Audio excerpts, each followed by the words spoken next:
Hello दोस्तों, आपके अपने यूट्यूब चैनल यूपीएससी नेट में स्वागत है। मैं तरुण गुप्ता आज बात करने वाला हूं 14 और 15 जुलाई। आज 14 और 15 जुलाई की हम डेली करंट अफेयर्स की बात करेंगे जो द हिंदू न्यूज एनालिसिस पर रहने वाली है।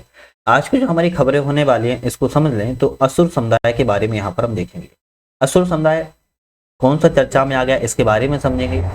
पक्के बाग अभ्यारण्य क्या है इसको देख लेंगे। महाबोधि मंदिर परिसर, इससे आप लोग परिचित होंगे लेकिन ये बहुत ज्यादा इंपॉर्टेंट है, चर्चा में है तो इसको देखेंगे। सिंगेला क्या है, आज की हमारी मोस्ट इंपोर्टेंट कॉन्फ्रेंस की बात करें सिंगेला ही है, क्योंकि इससे बहुत ज्यादा रिएक्शन देखने को मिलता है, एक बीमारी है। तो सिंगेला क्या है उसको देखेंगे। एसडीजी सतत विकास से संबंधित जो इंडिया का इंडेक्स 2023-24 का है उसको जारी कर दिया गया है और इसके बारे में देखना पड़ेगा, क्योंकि यहाँ से एक या दो क्वेश्चन हर पेपर में बनते ही बनते हैं। तो अन्य खबरों के लिहाज से एक हमारी जो इंपोर्टेंट खबर होगी हम उसको देख लेंगे।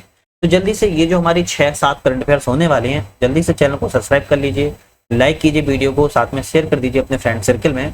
आप लोग अगर टेस्ट सीरीज किसी भी एग्जाम्स की अगर आप तैयारी कर रहे हो तो आप लोग टेस्ट सीरीज लगाते ही होंगे और टेस्ट सीरीजों में आप लोग बहुत पैसे वेस्ट करते हो, करना भी चाहिए। लेकिन हमारा ऐप आ चुका है जिसका नाम है नट लर्निंग ऐप, ध्यान रखिएगा, नाम है नट लर्निंग ऐप, जिसकी डिस्क्रिप्शन में लिंक है और ये प्ले स्टोर पर ऐप है। तो इसको आप लोग सर्च करके भी डाउनलोड कर सकते हो या फिर आप लोग हमारे डिस्क्रिप्शन से लिंक पर क्लिक करके भी डाउनलोड करके आप लोग ऐप को डाउनलोड करोगे, टेस्ट सीरीज देख सकते हो, पीडीएफ देख सकते हो, वीडियो देख सकते हो, बहुत सारी मल्टीपल्स वहां पर वीडियोस अपलोड होती हैं वो भी देख सकते हो। तो मोस्ट इंपोर्टेंट एग्जाम्स के लिए टेस्ट सीरीज होता है, टेस्ट सीरीज वहां पर आप फ्री में लगा सकते हो। तो अभी जाइएगा और जल्दी से ऐप को डाउनलोड करके टेस्ट सीरीज अपनी सही मूड दीजिएगा। आज हमारी जो पहली करंट अफेयर्स की बात करते हैं असुर समुदाय। अभी जो असुर समुदाय है इनके बारे में समझेंगे। कुछ लोग यहाँ आपको पूजा करते हुए दिख रहे हैं, महिलाएं बैठी हैं, पुरुष भी बैठे हैं, है ना। तो सभी लोग बैठे हुए क्या है ये समझते हैं पूरा डिटेल से। तो असुर समुदाय हाल ही में जो गुमला जिला है उस प्रशासन ने कहा है कि गुमला के नेतरहाट पहाड़ी क्षेत्र में जो रहने वाले असुर समुदाय हैं उनको एक विशेष रूप से कमजोर आदिवासी समूह, मतलब कि आपको पता होगा पीवीटीजी को जल्द ही वन अधिकार अधिनियम मतलब कि फॉरेस्ट रिजर्व जो एक्ट है उस अधिनियम के तहत इनको लाभ मिलेगा। आप देख सकते हो इनका जो कुछ इस तरीके से ये निकलते हैं, घूमते हैं, फिरते हैं, ढोल वगैरह बजाते हैं, तो इस तरीके से ये असुर तरीके से ये अपने सिर पे राक्षस तरीके से रखे रहते हैं। ये नाम आपको समझाने के लिए बात कर रहे हैं, ऐसा कुछ है नहीं कि वो राक्षस, ऐसा कुछ भी नहीं है, सिर्फ ये एक कमजोर आदिवासी समुदाय से संबंधित है। और ये गुमला जिला प्रशासन ने कहा है कि इनको अब पीबीटी का लाभ मिलेगा वन अधिकार के तहत। तो पूरी बात इनके बारे में समझते हैं।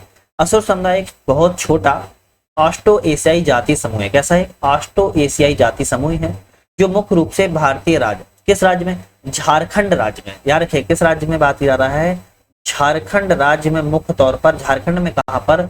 गुमला में, लोहरदगा में, पलामू में और लातेहार, इन 4 जिलों में मुख्य तौर पर ये रहता है। ध्यान रखिएगा ये 4 जिलों में सबसे ज्यादा पाया जाता है और झारखंड राज्य से ये संबंधित है। तो आपको राज्य पता चल गया भारत के, झारखंड राज्य से। झारखंड में भी कितने जिलों से? गुमला, लोहरदगा, पलामू और लातेहार। लेकिन अब यहाँ पर जो पीबीटी का दर्जा देने की बात सामने आई है, ध्यान रखिए जो पीबीटी की बात सामने आई है वो सिर्फ एक जिले से बात सामने आई है, गुमला जिले से। ध्यान रखिए गुमला जिले से बात सामने आई, बाकी जिलों में अभी ऐसी कुछ बात सामने नहीं आई है। ठीक है, यह इस जाति का एक छोटा सा भाग पड़ोसी राज्यों में भी रहता है। ध्यान रखिएगा जैसे छत्तीसगढ़ में रहता है, मध्य प्रदेश में, तो इस तरीके से पड़ोसी राज्यों में भी रहता है, लेकिन मुख्य तौर पर झारखंड में पाया जाता है।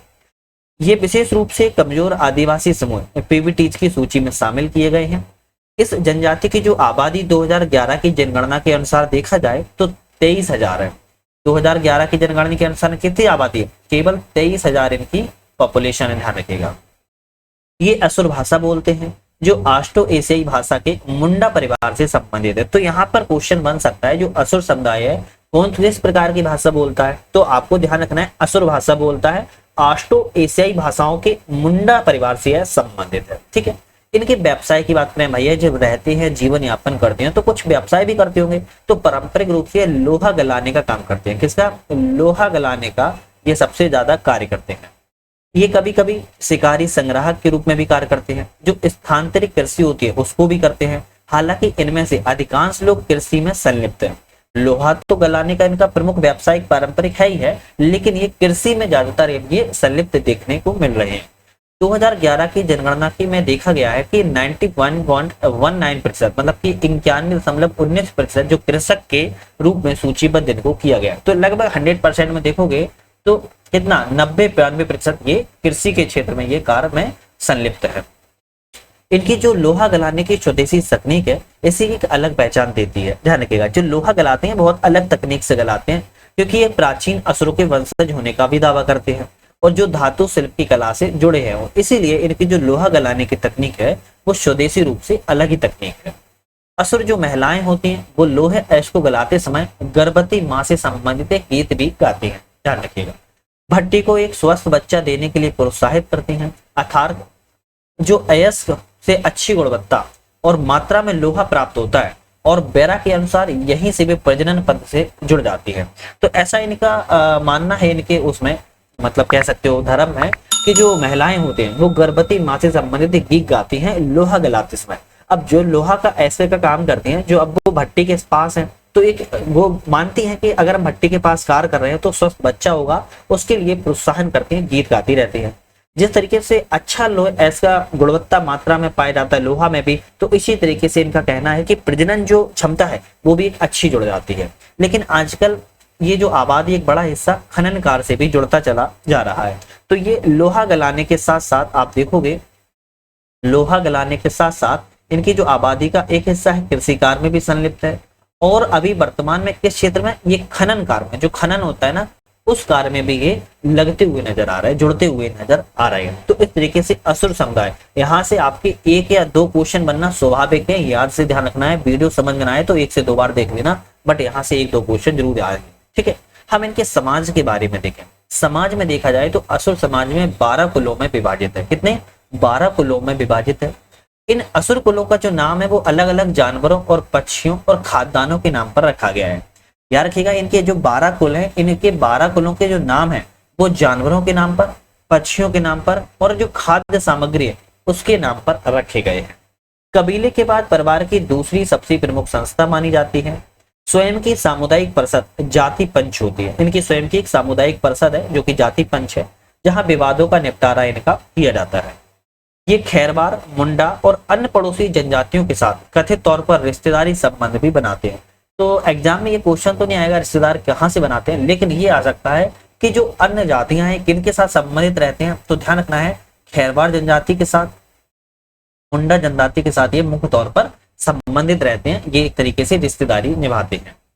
इनके दफन स्थल के बारे में अगर छोड़ दिया जाए तो पड़ोसियों के साथ अन्य सार्वजनिक स्थानों को साझा करते हैं।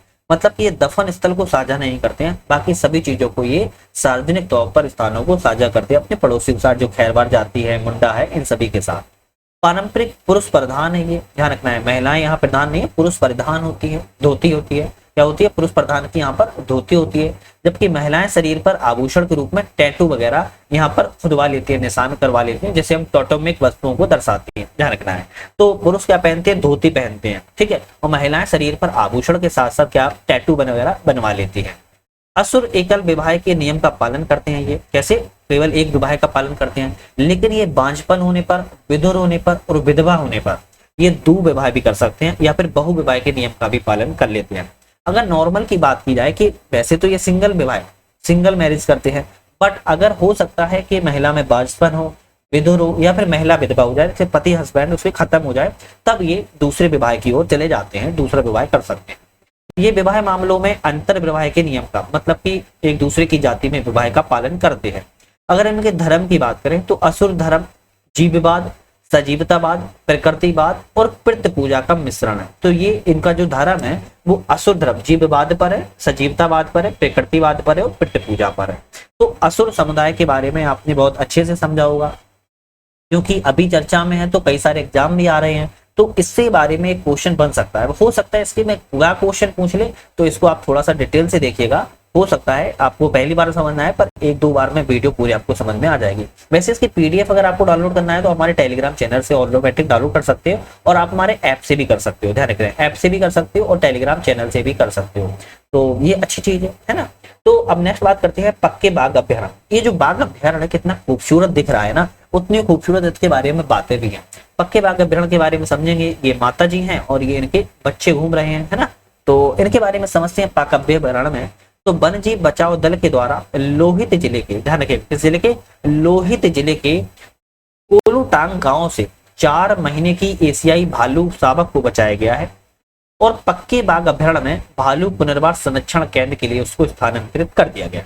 तो कौन से जिले की बात की जा रही है, लोहित जिले की। जल्दी से बताओ ये लोहित जिला किस राज्य से संबंधित है, जल्दी से कमेंट करके बताइएगा लोहित जिला भारत के किस राज्य से संबंधित है जहां पर 4 महीने की एशियाई भालू के शावक को बचाया गया और पक्के बाग अभ्यारण्य में इसके संरक्षण के लिए स्थानांतरित किया गया है।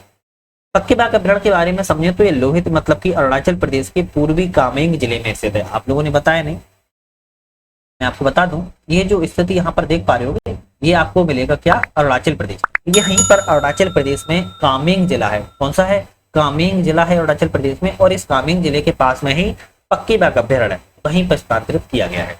असम के मैदानों और अरुणाचल प्रदेश के पहाड़ी जो जंगल है उनके बीच का जो संक्रमण क्षेत्र है उसको ब्रह्मपुत्र नदी के उत्तर में स्थित है। आपको पता होगा यहाँ पर असम है और यहाँ पर अरुणाचल प्रदेश है और यहाँ से नदी ब्रह्मपुत्र आती है। जो ब्रह्मपुत्र नदी का क्षेत्र है ना वो जंगली पहाड़ी के बीच में संक्रमण का कार्य करता है।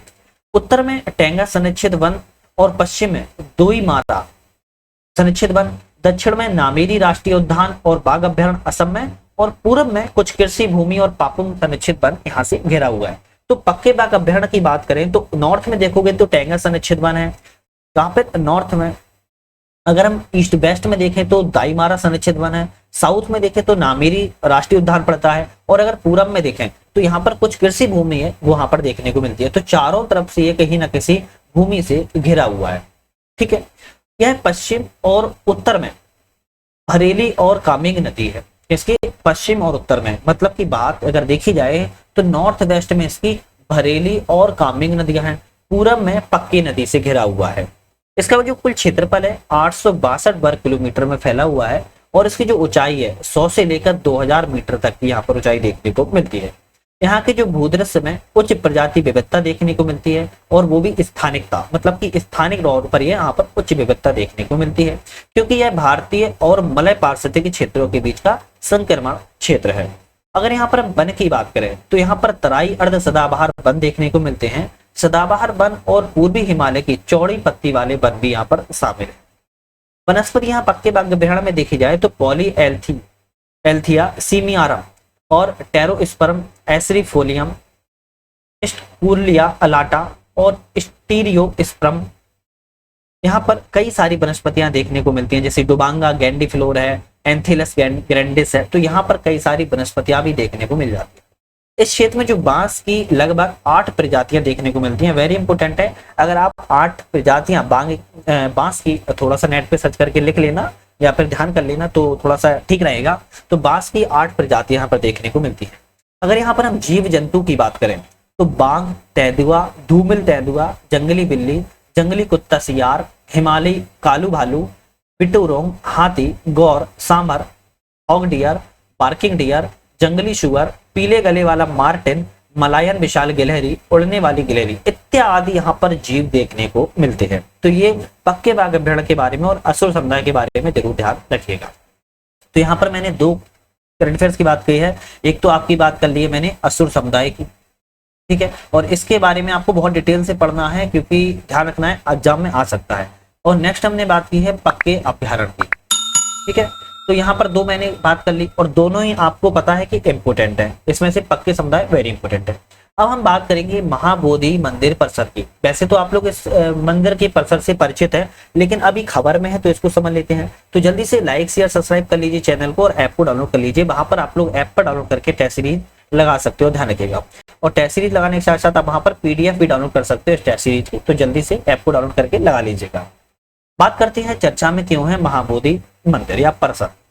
उपग्रह मतलब कि सैटेलाइट से चित्र और जमीनी सर्वेक्षण का उपयोग किया करके यह देखा गया कि भूस्थानिक विश्लेषण बिहार में जो बोध गया है वहां पर जो महाबोधि मंदिर परिसर उसके आसपास के क्षेत्र में विशाल वास्तुशिल्प संपदा की मौजूदगी के सबूत मिले हुए।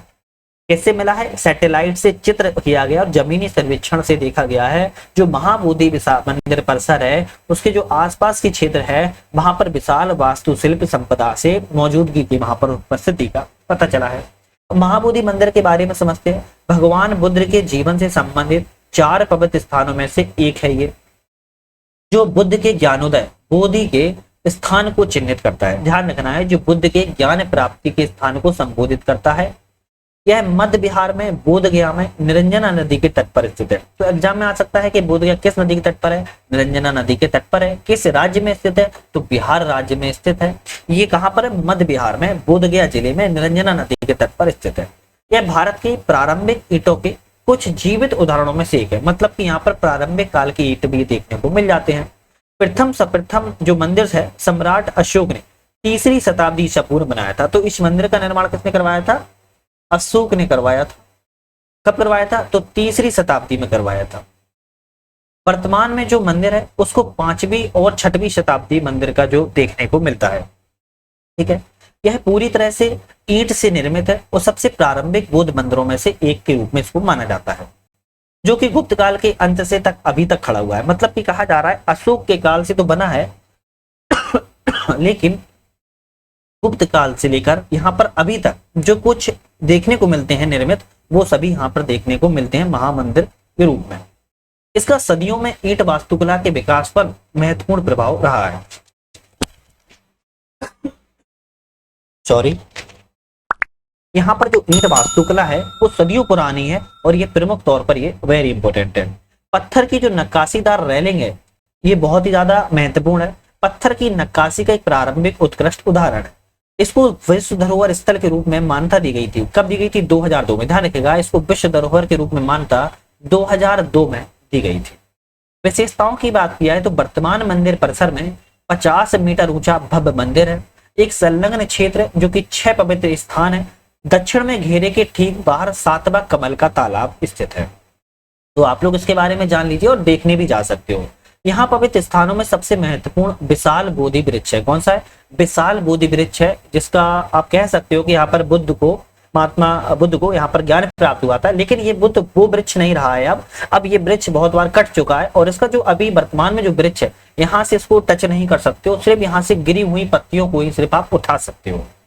यह वृक्ष मुख्य मंदिर के पश्चिम में स्थित है। माना जाता है कि मूल बोधि वृक्ष का प्रत्यक्ष वंशज है। इसके नीचे बुद्ध को ज्ञान प्राप्ति हुई थी। भव्य मंदिर के पिरामिडनुमा शिखर में कई परतें हैं, मेहराब की आकृतियां हैं और बेहतरीन नक्काशी शामिल है। अशोक के पत्थर की पट्टियां जो बुद्ध के बैठने की सटीक स्थिति को चिन्हित करती हैं। प्रारंभिक रूप से बुद्ध ब्रजासन, कौन सा? ब्रजासन, शाब्दिक रूप से हीरे का सिंहासन या ब्रजासन जिसे कहा जाता था। यह 2 मंजिला संरचना के कोनों में 4 मीनारों को सुशोभित करता है। मतलब कि यहाँ 2 मंजिला संरचना में 4 कोनों मीनारों को यह देखने को मिलती है, जिनमें से प्रत्येक अपने केंद्रीय समकक्ष के समान है, लेकिन आकार में छोटी और छतरी जैसे गुंबद के रूप में देखने को मिलती है। 4.8 हेक्टेयर मतलब कि 11.9 एकड़ के परिसर में बौद्ध श्रद्धालु, कौन से? बौद्ध श्रद्धालु प्राचीन मंदिर और आधुनिक संरचनाएं इसमें शामिल है। सिंगोला क्या है? अब ये सिंगेला क्या है? आप अब ये देख पा रहे होगे, एक आपको दिख रही होगी कुछ, है ना? तो इसके बारे में, सिंगेला के बारे में समझेंगे तो ICMR, कौन? ICMR क्या फुल फॉर्म है? भारतीय चिकित्सा अनुसंधान परिषद। क्या है?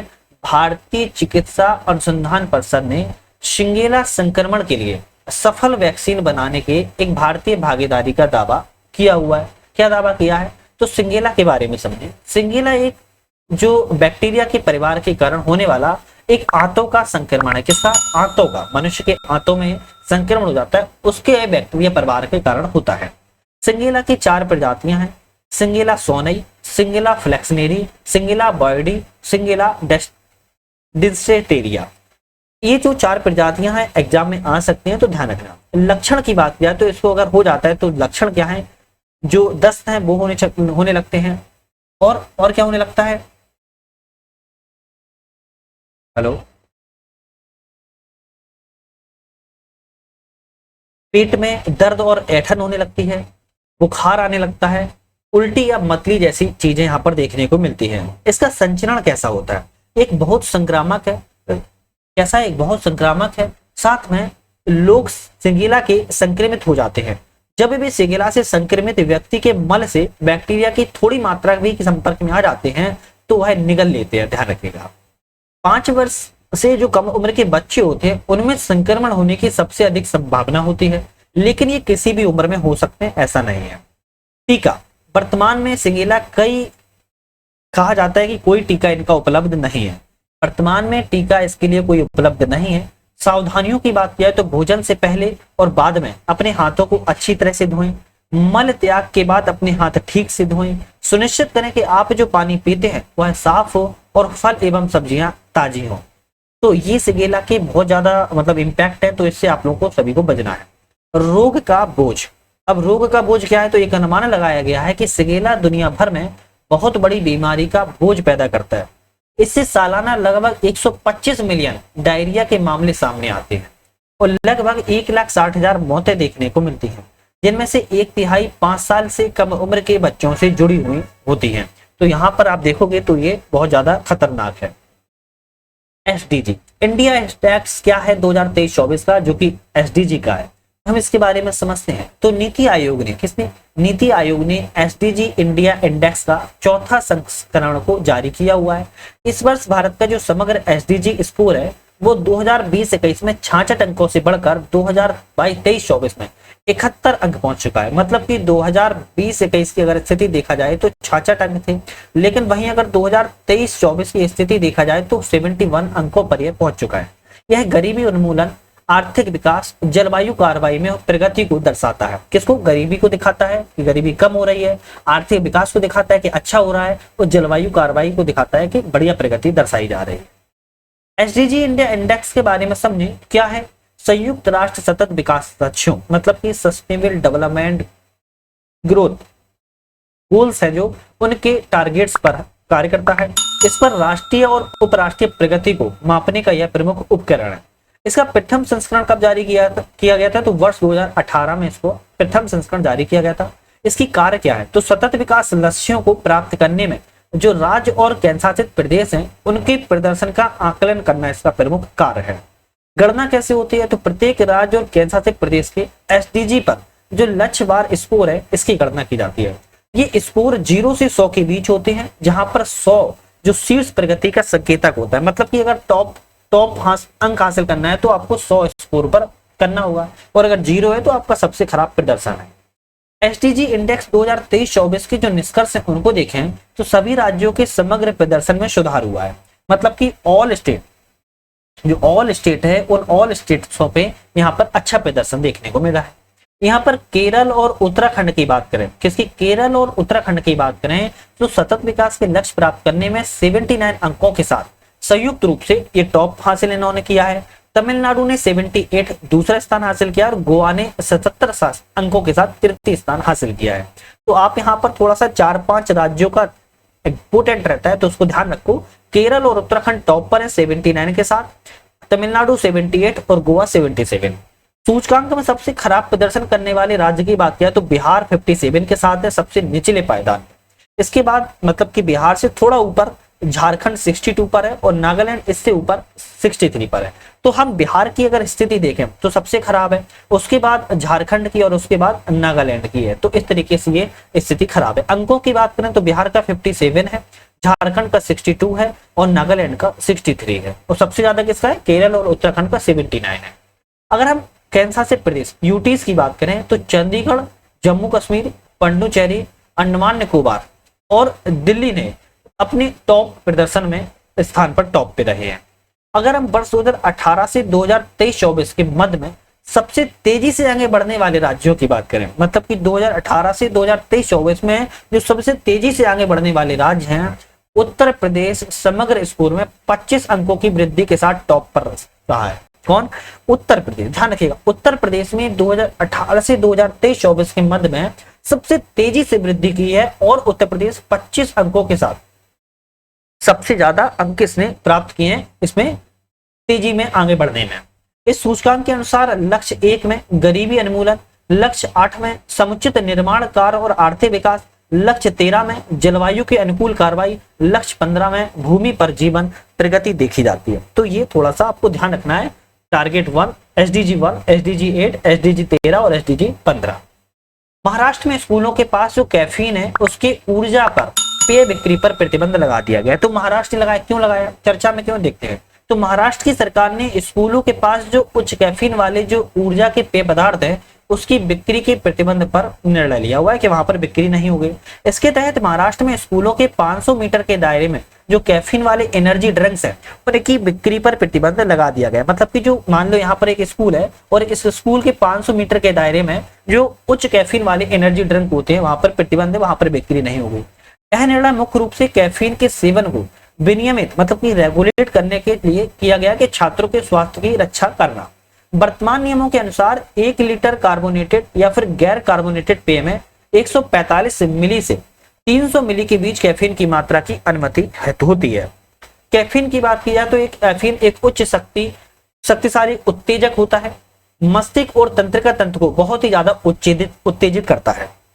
ये श्वास लेने में और हृदय की गति को बढ़ाता है, मानसिक सतर्कता और शारीरिक ऊर्जा को ये बढ़ोतरी करता है। तो इसलिए कैफीन की जो उच्च कैफीन है इसके यहाँ पर स्कूलों के 500 मीटर के दायरे में बेचने पर महाराष्ट्र की सरकार ने क्या लगा दिया है, प्रतिबंध लगा दिया है। तो यहाँ पर एग्जाम में आए किस सरकार ने किया है ऐसा, महाराष्ट्र सरकार ने किया है। तो आज यहाँ पर मैंने 7 करंट अफेयर्स की बात की, एग्जाम के लिए वेरी इंपोर्टेंट थे। उम्मीद है आपको पसंद आएंगे, तो लाइक शेयर सब्सक्राइब कर लिया होगा। इसी तरह की वीडियो पाने के लिए आप लोगों ने चैनल को भी सब्सक्राइब कर लिया होगा। हमारा ऐप नट लर्निंग आ चुका है, डिस्क्रिप्शन में लिंक, उसको डाउनलोड करके आप लोग टेस्ट सीरीज पीडीएफ वीडियो सारा आप लोग चीजों को वहां पर एक्सेस कर सकते हो।